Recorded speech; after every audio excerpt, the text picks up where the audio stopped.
सूरत पर दूसरा आक्रमण भाग 2।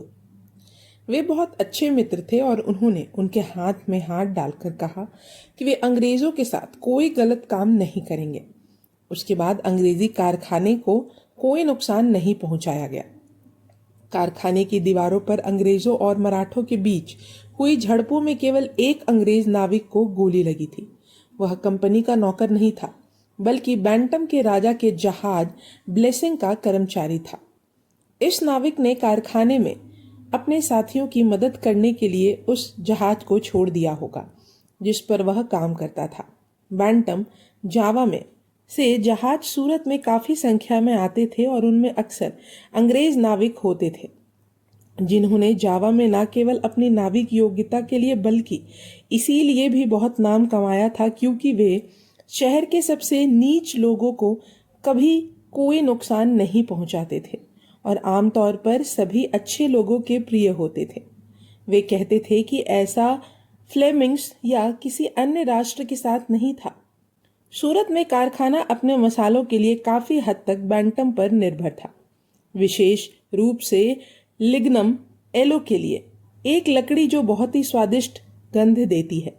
गहरे पीले रंग का सिवेट जो कुछ कुछ सोने के रंग जैसा होता है, तथा मस्क जिसका रंग सर्वोत्तम स्पिकनॉड जैसा होना चाहिए, जो गहरे अंबर रंग का होता था तथा जिसकी गंध इतनी तीव्र और सुगंधित होती है कि अनेकों को अप्रिय लगती है तथा मुंह में चखने पर उसकी गंध मस्तिष्क तक पहुंच जाती है। 5 तारीख की शाम को मराठा शहर से वापस चले गए और धीरे धीरे दक्षिण की ओर बढ़े। मुगल सेनापति दाऊद खान, जिसे वायसरॉय ने मराठों को रोकने के लिए जल्दबाजी में भेजा था, ने शिवाजी के पीछे के पहरेदारों को परेशान करने के लिए घुड़सवार सेना की एक टुकड़ी को अलग कर दिया, जबकि अपनी पैदल सेना के मुख्य दल के साथ उसने दक्षिण में नासिक दर्रे को अवरुद्ध कर दिया। शिवाजी ने अचानक मुगल घुड़सवार सेना पर हमला किया और उसे टुकड़े टुकड़े कर दिया और फिर सौहाद्री पर्वत को पार करते हुए दर्रे में दाऊद खान की सेना के पीछे से हमला किया और उसे परास्त कर दिया। इस बीच सूरत में अफरा तफरी मच गई। मराठों के चले जाने के बाद किले से बाहर निकले शाही अधिकारी व्यवस्था बहाल करने में असमर्थ थे।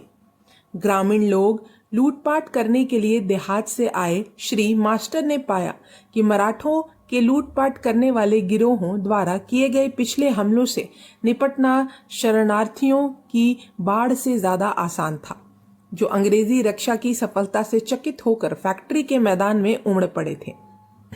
अधिकांश प्रतिष्ठित व्यापारी मूर, आर्मेनियाई, कटरी और बनियान हमारे संरक्षक में यहाँ भाग गए।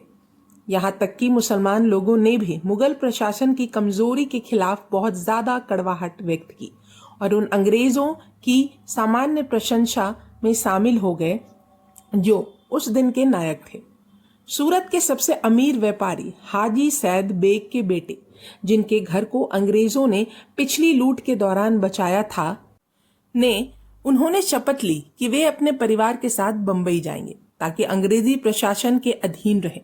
उनके उदाहरण का अनुसरण कई अन्य व्यापारियों ने किया और हालांकि सूरत इस दूसरी लूट से कभी उभर नहीं सका, लेकिन बंबई को भौतिक लाभ हुआ। शायद यह जोड़ना उचित होगा कि उस सदी के अंग्रेजों की प्रशंसा सिर्फ उनके साहस के लिए ही नहीं बल्कि उनके शिष्टाचार के लिए भी की जाती थी। परिषद ने सभी लोगों की जानकारी के लिए सदन में सार्वजनिक रूप से एक पत्र चिपकाया था कि अगर कंपनी की किसी अंग्रेज ने मूल निवासियों के साथ दुर्व्यवहार किया तो उसे पूरे दिन बेड़ियों में जकड़कर गेट पर खड़ा कर दिया जाएगा। हालांकि सूरत की पहली लूट के दौरान उनके आचरण के लिए दिल्ली के अधिकारियों ने अंग्रेजों की बहुत प्रशंसा की थी, लेकिन इस अवसर पर उन्हें कोई सम्मान नहीं मिला क्योंकि दरबार अंग्रेजी अनुशासन और मुगल अयोग्यता के बीच खुलेआम की गई तुलना से गंभीर रूप से नाराज था। इसलिए शाही अधिकारियों ने यह अफवाह फैलाकर खुद को संतुष्ट कर लिया कि अंग्रेजों ने शिवाजी के साथ साठगांठ की होगी और वे मराठा एजेंट होंगे और कारखाने पर हमला एक सावधानी पूर्वक किया गया अंधाधुन हमला था। इस मूर्खतापूर्ण सुझाव ने किसी को भी धोखा नहीं दिया। हालांकि यदि श्री मास्टर को सम्राट की इतनी सारी प्रजा को दी गई सुरक्षा के लिए सम्राट से कोई सम्मान चिन्ह नहीं मिला, तो भी उन्हें एक सम्मान चिन्ह से संतुष्टि मिली। परिषद द्वारा उनके सम्मान में एक पदक बनाया गया जिस पर सुंदर लैटिन शिलालेख लिखा था, प्रो मेरिटस कॉन्ट्रा सेविजियम। यह भाग यहीं समाप्त होता है। अब हम अगले भाग में जानेंगे शिवाजी की सफलताएं जारी रहीं। तब तक के लिए धन्यवाद।